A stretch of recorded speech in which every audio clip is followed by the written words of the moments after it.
sending 5,000 total messages per day. Well, most recruiters are like, I'm not sending 5,000 total messages per day. This is from your domain, not just yourself. So all of your company's employees, marketing automation, automated signups, anything that's being sent to a Gmail account. So that's the first thing that you want to know. Now we're going to get into some of those requirements that they were talking about. So the first one, and I'm laughing, is keep spam rates below 0.3%.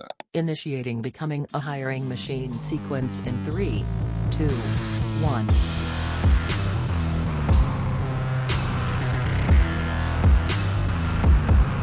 Hey everyone, it's Sam Keenly, and welcome to Becoming a Hiring Machine. This is the show dedicated to fixing recruitment by going beyond saying what needs to change and instead teaches you how to make that change.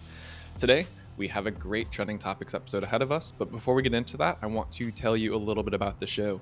Essentially, we have shows within the show here. Some days we have interviews with industry thought leaders and others shaking up the space. Other days we cover trending topics like today. Come on by every Tuesday as we share a Tactical Tuesday episode where we're going to go deep on how to do something that's going to help you drive better results in your day-to-day. Some days we open it up for Q&A. Listeners can drop in questions that they'd like to hear us take on, so send those to us at podcast@loxo.co. And occasionally you'll hear a mic drop episode from Matt where he comes by to share something that he's been thinking about within the recruitment space and wants you to know. All right, today's trending topic. Google and Yahoo recently announced that starting in February of 2024, they're going to be cracking down on what is essentially unwanted or unsolicited email. Sounds scary, but also kind of vague, right? So what's this mean for recruiters? Do our emails fall into this unwanted or unsolicited category? What about if it's to a personal email versus a work email? So a lot of questions around this topic and not many straightforward, easy to find answers. So for today, we've got Ilia, our CTO, joining to talk through these new guidelines and distill them down into what recruiters need to know. So on that note, Ilia, welcome back. Thank you. I feel bad. You're only joining for topics like about new regulations that recruiters aren't happy about. So it's like this A to P. So hopefully the next one will bring you on will be something a little bit better. So you mean everything that's really complex? Complex. Yeah. Unavoided. Hey, that's why I'm here. Yeah, exactly. To simplify for us. And then with one thing I do want to note before we get started on this is today's December 15th when we're recording this episode. It's going to be released in early January. Things may have changed. Google's already rolled back a few things within the past handful of weeks. So we're talking about it at this point in time with what we know to be available from Google, so to speak. All right. So email sender guidelines are changing. At the top of an article, I can link over to this in the show notes. They gave like their official TLDR on what the upcoming email sender guidelines mean. So their blurb about it says, starting in February of 2024, Gmail will require the following for senders who send 5,000 or more messages a day to Gmail accounts. Authenticate outgoing email, avoid sending unwanted or unsolicited email, and make it easy for recipients to unsubscribe. Again, this is still pretty vague. And so there's guidelines in the article that say that we can help you figure out how to successfully send and deliver email to personal Gmail accounts. And a personal Gmail account is an account that ends in @gmail.com or @googlemail.com. Can't remember last time I've seen anyone send like my name at googleemail.com. I think they're the same. But yeah. So if you're a recruiter, you have heavy email usage in your 2024 plans, you have new requirements you're going to have to deal with. And that's where we want to start breaking down some of these different things that Google's saying, because it's easy to read, but when you think about it, you're like, that's so vague, non-committal, doesn't quite answer what I want to get to. So sending 5,000 total messages per day. Well, most recruiters are like, I'm not sending 5,000 total messages per day. This is from your domain, not just yourself. So all of your company's employees, marketing automation, automated signups, form completions, whatever your BDRs or sales reps might be doing, anything that's being sent to a Gmail account. So that's the first thing that you want to know. And so now we're going to get into some of those requirements that they were talking about. So the first one, and I'm laughing, is keep spam rates below 0.3%. So it's like, okay, well, that doesn't sound bad on paper. To put this into a number, if you send out 1,000 emails and just 3 people mark it as spam, they're saying you're going to be penalized for that. So, I mean, I feel like that's in and of itself. You could send a great email and you'll probably get 3 people on a bad day who are just like, I don't want to receive this anymore. So that one, well, I'll be surprised to see if that holds true, if that changes or anything. But that's the first thing where we're already just kind of like, okay, this is tricky. Yeah. Now we're going to get into the truly tricky technical stuff that most recruiters and even myself, and why I'm so glad Ilia's here, is like these next components are what they're saying are the hoops you're going to have to jump through. So the first one is you need to set up SPF or DKIM email authentication for your domain. Ilia, can you translate this? Well, a lot of you guys who've worked with us, this is one of the first things we do when we onboard, right? Is we make sure that SPF, and another way to say it is DKIM, is set up and good to go. There's a lot of spam on the internet with email in general, has been for a long time. SPF is a way of saying, I trust this other person to send email on my behalf. And so in that case, that's us, right? Well, who's Loxo? There's some rando, right? From Google's perspective. Why should they be allowed to send emails for amazingrecruiters.com?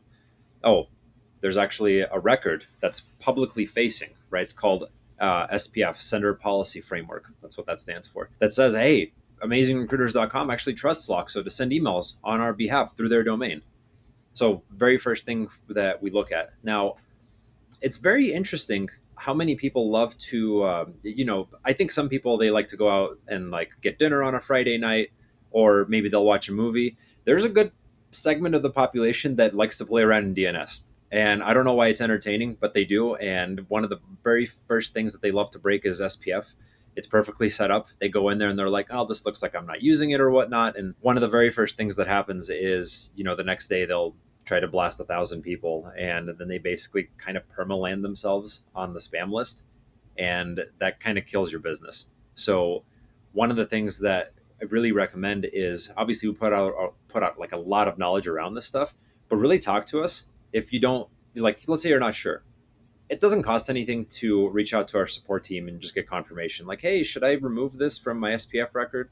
Am I quoting this the right way? It's a sensitive thing, right? Like, this is the lifeblood of your business, and just go like mucking about with it. DKIM is kind of the same thing. There's this really fancy thing by really smart mathematicians called public key cryptography. It's asymmetric, meaning that I can encrypt a message with one key, give you a different key, and the only thing you can do is get the original message back out. That's kind of like the basis for how the internet works. But one of the things that you do is, on your domain, we have a private key that we use to sign all your messages. And the only way that that works on the other end is if Google looks up the public key, right? Because it's publicly available to anyone. And then they decrypt the message and they say, does this make sense? And the only way it makes sense is if we, who we say we're claiming to be, and we are allowed to send on behalf of that domain, if we had the private key that nobody else is allowed to see. So it's kind of like this interesting mathematical formula that only works one way. So SPF and DKIM, if you have both of those set up, Google knows for sure, Yahoo too, but we're talking about the big players here. They know for sure that, hey, this person is actually allowed to send, and they have all the secret keys and like all the secrets match up and everything. Otherwise, it's probably spam. So those are the two things. We'll get to a third one here in a second called DMARC, but those are kind of like the fundamental. Without those two, you're dead in the water. Okay. And so we do also have listeners who aren't Loxo customers. So they're not using Loxo for their email sending. What is it still a similar process? Like if they're doing mail merge, or if they're using, Outreach or some other platform? Yeah, pretty much similar process. This isn't unique to us. I'm not necessarily a fan of these technologies. Let's be honest, are cobbled together because email is so old. They used to advertise computers that could do email in print magazines, right? And I actually, you can find clippings of these because they're funny. Like, libraries will preserve them. Be like, haha, look at how primitive we used to be. And so email grew out of this thing where it was like, oh, this is cute. Like, we can send messages to each other. And then it became this like important business thing. And then before you know it, people started like scamming and spamming over it. So these other things got layered on top of it. It's not necessarily an amazing solution. That's just where the industry is at today. And everyone has to kind of play by those rules, if that makes sense. Yeah, that's why you don't get those emails from the Prince of Nigeria anymore. Yeah. So you mentioned, yeah, I respond. Yeah. Sometimes you might get lucky. Who knows? Yeah. You mentioned DMARC also. So let's move into that one and explain what that is and what that means. Yeah. So DMARC is, you're again publishing this public record through DNS, and we'll probably actually touch on DNS here in a second. Like, what is that? But you're basically saying, hey, whenever there's any kind of deliverability, whether it's an issue or just a report in general, here's where to send that to. And that, roughly speaking, is what it is. Now, it matters because you're kind of sending a signal. If you don't have a DMARC published, you're basically saying, I don't really care how my deliverability is landing. It doesn't really matter to me. I'm just here to basically blast and bounce, right? And when you send that kind of signal, I'm not saying that you'll go to spam. It's just, it kind of downgrades you a level. Like, this guy doesn't care what the outcome is of anything that he's sending, right? Just He's blasting and ignoring. When you publish a good DMARC, you're saying, hey, I actually do care. If something goes wrong, please let me know at this address. And then you get these like they're machine readable reports, right? Because they're meant to be like automatically ingested and then you're supposed to do something about them. But you're advertising to the whole world that like, hey, I'm a good citizen. I really care. Like, please tell me how things end up going with my mail. Uh, and so, we help people set those up as well. And that's obviously you would want, like, let's say you're doing business with a company, just in general, you would want to see that they have a number you can reach out to. They have a Hmm. support team, they have an address, like all these different things. Email providers are no different. They want to see that you're a good citizen and that you actually care. So sounds intimidating and technical, but really like it's kind of like the good citizen clause. Like that's Exactly. what it is. Okay. Yeah. The only intimidating Um, part about it is like, well, what's the magic incantation I have to put into this text box so that it works correctly? But that's why we help. okay. Perfect. And then another acronym that you already started to talk about, DNS. Yeah. So one of the next line items they shared is ensure that sending domains or IPs have valid forward and reverse DNS records, also referred to as PTR records. Yeah. So that's PTR and A. So DNS is domain name service. I love it how we're having a very technical session today. And I actually hope Yeah. people walk Oh away yeah. kind of like understanding a bit more, right? So DNS is how, well, the internet would work without DNS, but you'd probably hate it because instead of going to like google.com, you'd have to go to like 63.178.192.1. Okay. Like, do you remember back, like my grandparents, they had this like little stick, it was like a long sticky note on the fridge, and they would be like, all right, here's like mom and dad's phone number, here's the doctor's Mm-hmm. phone number. And that's what DNS is. It's a really fancy way of your grandparents' sticker on the fridge of like everybody's phone number. Or maybe you had a little black book, whatever that looks like. When you try to go somewhere, your computer, it has like pre-configured, it comes out of the factory with certain IPs that it knows to ask for. Hey, I'm really trying to reach google.com. Like, I don't know what the address for that is, but I do know that I'm supposed to go to this address to ask, right? And so it will go and, hopefully it's configured right. And most of the time it is because nobody really says anything about this.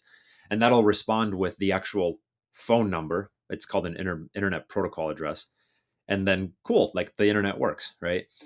So when you're sending an email, and if it comes from a random IP address that doesn't have an A record, meaning like, hey, it came from this IP address, but there's no like internet domain, there's no website, there's no email, there's nothing there, that kind of looks like spam. Like, why is this random address on the internet sending mail and it doesn't even have a web property, right? Like, I can't even go to a website and find out who Mm-hmm. this is.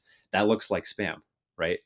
Uh, and kind of the same thing in reverse. If you're sending from a domain that doesn't really exist, that is kind of just like virtual.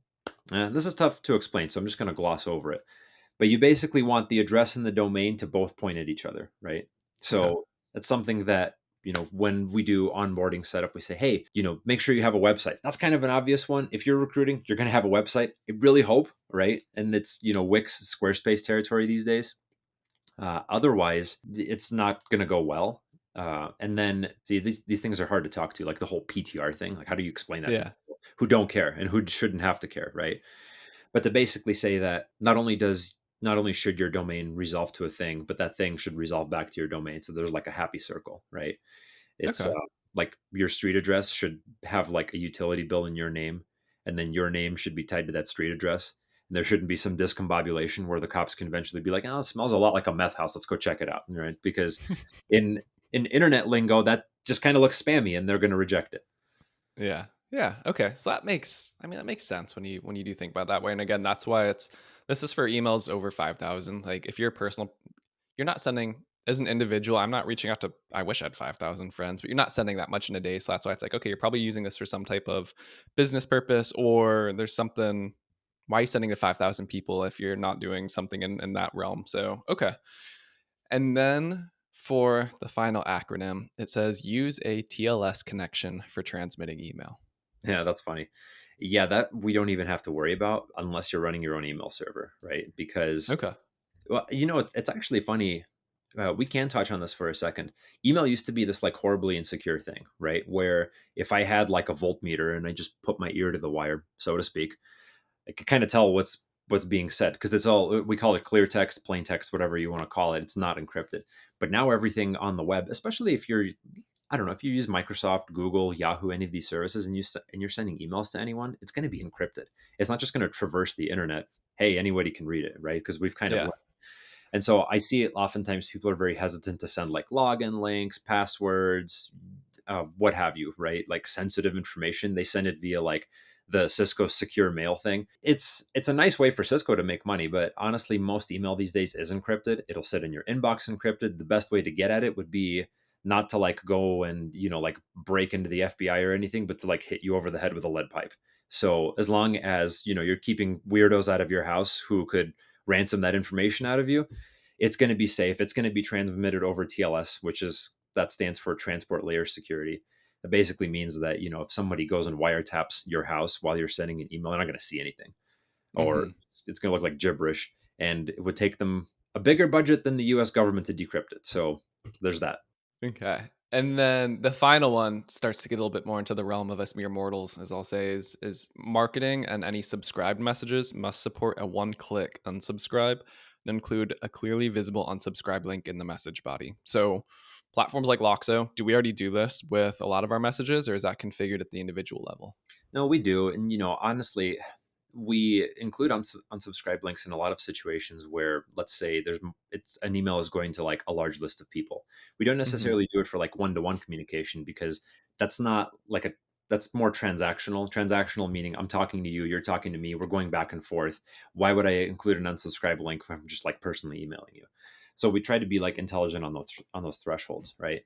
Uh, Now, when it comes to unsubscribe links, yeah, we do automatically include them, right? I mean, hopefully they're easily visible, but obviously people can make them not so. Again, I recommend Hmm. against, because then the obvious thing that happens is if anybody ever looks into it, they decide you're a spammer and you're kind of done. And it's very hard to get back into. This isn't like, oh, I just need to go to the DMV and petition for a new license plate. This is like, hey, try to get someone to Google on the phone, and they don't care about it. I mean, well, I don't know if you've ever tried it. It's kind of impossible, right? Yeah. So it's all algorithmic, right? And once the robots decide that they don't like you, it's really hard to change their mind. So yeah, there's that whole bit. But I would say if you're using Loxo, you should be fine on the unsubscribe links, right? I Okay. mean, don't go and change it to like 1 point font white so that you can't see Yeah. it. But that's where you should be asking, whether you use Loxo or any other email provider. Like, they should be helping you with these types of things. Again, if you try to keep up with these intricacies, like, that's what a true partner is there for at the end of the day as well, to be able to help provide guidance on these types of items. Exactly.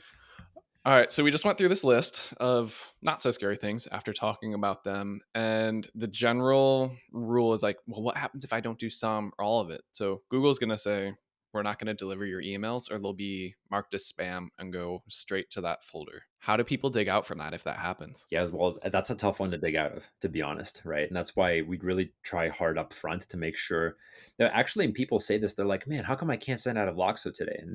And I'll be like, well, actually, we run a background check every hour, and we check for common problems. Like maybe you went playing and misconfigured something, and then we refuse to send, right? Now, how did we end up having this big ball of logic around protecting you from common email mistakes? Because we've seen people make them, right? It's kind of like we've learned not to put our hands or your hands on the hot stove if it's glowing red. Let me see if I can back up a little bit, right? All of that aside, let's say that you have landed, and there's ways we can tell, by the way, right? There's like inbox placement tests we can do, and we've done them, and we see that, for example, somebody with Google is always going to spam, right? If it's at Google Mail, at Gmail, at Google.com, that's always spam, right? And then what we end up having to do in that situation is basically say, look, you need to have, I don't know, friends, family, business associates, basically people who are receiving your email need to say not spam, right? They need to say, this is not like as bad of a citizen as you claim to be. But that's really pretty much the only way we've learned to tell Google that you miscategorized this, right? Or maybe you sent this. I actually tell people, don't ever reach out to anybody in cybersecurity, because they're like obsessed with marking things as spam and complaining, and whether it's text or email doesn't matter. Uh, Hmm. Maybe you accidentally send it to a cohort of 10 privacy advocates. They're going to all hit spam on your email, and they're not necessarily spammy. It's just that cohort and that demographic really, I don't know, they don't want to be talked to, right? Hmm. So leave them alone. And Once that happens, it's kind of like, well, now we have to repair it. How do we do that? The best way is to teach the algorithm, say not spam, not spam. This is not right. If enough people do that, it counteracts the effect. Okay. So it's you have to proactively do something. It's not just, well, I guess I just got to let that domain cool off for a couple months and then it'll be back. Yeah, I mean that does work, but a couple months, man, you're gonna, like talk about Yeah. opportunity cost. Like that's a missed couple months of revenue or business or whatever, what have you. Mhm. Because yeah, that's where, and it kind of segues into this next point, is that there's also different rules for personal Gmails than for work, which is known as like Google Workspace. So a lot of companies, like we use it, is we use Google Workspace. This is equivalent to like Outlook or some of the other providers. And so what Google is saying is that these rules only apply to the personal Gmail accounts, again, like gmail.com, googleemail.com. And so, how this impacts you as a recruiter then is that from a business development standpoint, you should be okay because you're going to be emailing mostly workspace domains, not anyone that's a personal email. But on the candidate outreach side, that's where you've really got to tighten up because these Yeah. are that. I mean, that's why you're coming to us at the end of the day. You want the personal emails. You don't want to be emailing someone at work. Be like, hey, you want a better job? Cool, Yeah. let's talk. So that's where you have to really think about this, where depending on your email volume per day, and again that's all aggregate, both those are coming out of your domain, the volume is going to come into play there. So any other additional thoughts around kind of that, like the balancing biz dev candidate outreach side? Yeah, I guess my thoughts would be, and we've already seen, right? So we're going to be offering all kinds of things to help you not breach limits and whatnot. And one of the reasons that I'm actually pretty happy with how we built Loxo is we actually support sending from lots of different domains. Because now best practice is going to become, look, if you're going to do large marketing blasts, have a separate subdomain to do that or a separate domain, right? Don't burn. If you're talking to candidates who are in the final rounds of their offer and interview process, you don't want that to suddenly start going to spam because somebody in a different department, I'm speaking from more the perspective of like a larger organization, because Hmm. they're really going to bump up against these because it's shared across the whole domain. You don't want suddenly like very important email to start getting spammed because, oh, I don't know, somebody did like an irresponsible marketing blast over here. And so I would say the two biggest things is, well, making sure that don't go above your limits will help with that, right? Obviously you can turn that off, choose your own adventure. And then the second thing is really try to separate your messaging, like, oh, this is like marketing. Okay, cool. This is like candidate outreach, separate domain for that, right? Uh, so if something goes wrong, then you haven't torched everything down to the ground at that point. So it's just steps to take to protect yourself. Yeah, and that's where the question needs to come down to. This is based on behaviors, not the platform that you use. So whether you're sending email out of Gmail, Loxo, Outreach, Outlook, I mean, insert any other sending provider, like all those platforms will be able to help you monitor what is being sent from the platform. But the sending itself is based on the practices and the behaviors that you're taking from your domain. The partner platform that you're using, like they have nothing to do with your domain at the end of the day. So that's where you need to have that long, hard conversation with yourself before you get ready to get sassy with customer success at whatever platform you're using, and look at be like, okay, is our BDR team just blasting out people today? Or did we have some spam happy holiday email go out that, while it was meant with good intentions, did you really need to send that to your whole database and do that type of thing? Well, and it's actually funny that you brought that up because regarding the whole happy holiday thing, it's something I see a lot this time of year. It's actually, I would use stronger language, but on this podcast, I would say not recommended. The thing is that usually you don't want to ramp up more than like, let's say, let's be conservative. Let's say like 10% email volume per day, right? So if you sent 100 yesterday, you should not be sending more than 110 today. And it's just good to keep that in mind, right? Because here's what happens. Whenever providers like Microsoft, Google, they see spikes, oh, suddenly Hmm. you sent a happy holidays to 50,000 people in your database. You're going to spend January and February not landing in inboxes, right? And so then was it worth it? And the other thing that I see is every time one of those like newsletters go out, people mark spam. I'm not even kidding, right? So you're losing business. It's a net negative. It costs money. It lands you in spam most of the time, and people unsubscribe. Like, why would you do it? But people love it. It's they're addicted to sending those kinds of things out. So we dealt with it over Thanksgiving. We're dealing with it now, where people are like, hey, I'm suddenly my response rate has gone to nothing. I'm like, well, do you see this thing where you had 300,000 people and you said like Merry Turkey Day or something? I'm sorry to let you know, but you're going to be spending 6 weeks in the Google Purgatory, right? Yeah, So yeah. that's a good thing to mention. Yeah, and God, it's so funny you say that because this is even something we're talking about with our marketing team and our customers. It's like we send a monthly newsletter, but I'm thinking there's got to be a better way that people want to read this because again, it's like it's product information, it's cool things that they should know. It's going to Yeah. help them at the end of the day. But because we've been so burned by like, here's your monthly newsletter, and usually it's a bunch of stuff that you don't really care about, how would you want to receive it? So like open question to anyone listening, send those over to us. Would love to hear. It's like, do you want to join a Facebook group? Should we be in a WhatsApp? Do you just want us to put a pop-up banner in Loxo, or do you want to give me a call? I'm not going to give you my phone number, but I'm sure we could come up with some other ways where we could get that information I your mean, way. So it's tough, right? Because in our yeah. digital world, we have like what, hundreds of business relationships. I can't read hundreds of newsletters. So it's just No. like there's too much out there. And it's easier to report spam than to unsubscribe in Yeah. today's world right now. So that's why it's like when you look at your that Google bar at the top, it's like just hit that little exclamation point. You're never going to see it again. Versus before the one click unsubscribe, I always cringe every time I get an email. I hit unsubscribe. You go to the page and it's like, please enter your first name, your last name, your email. I'm like, you sent me this email. You should know my email address if you're asking me this. So yeah, wild stuff. So any other parting thoughts before we wrap this fun one up? I would say that, if you're not partnered with us, consider it. I mean, you look at what happened with A2P, but that was around text messaging and phones, right? Yeah.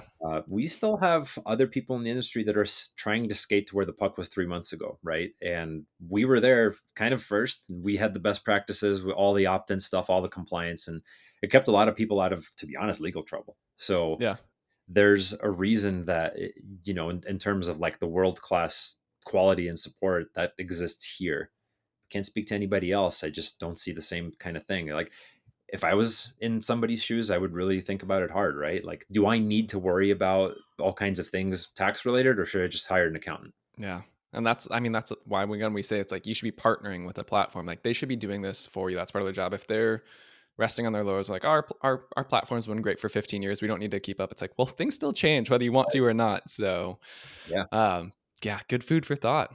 All right. Well, this was a fun one, very educational. I learned a lot. So I know hopefully it definitely helps recruiters to take away some of these things that started out a little daunting to become like, oh, that actually makes sense. It's pretty easy stuff. So as Ilya said, reach out to us if you have any questions. If you're a Loxo customer, we're happy to help you out there. So as we wrap, Becoming a Hiring Machine is a production of Loxo, as you've heard us say a handful of times in this episode.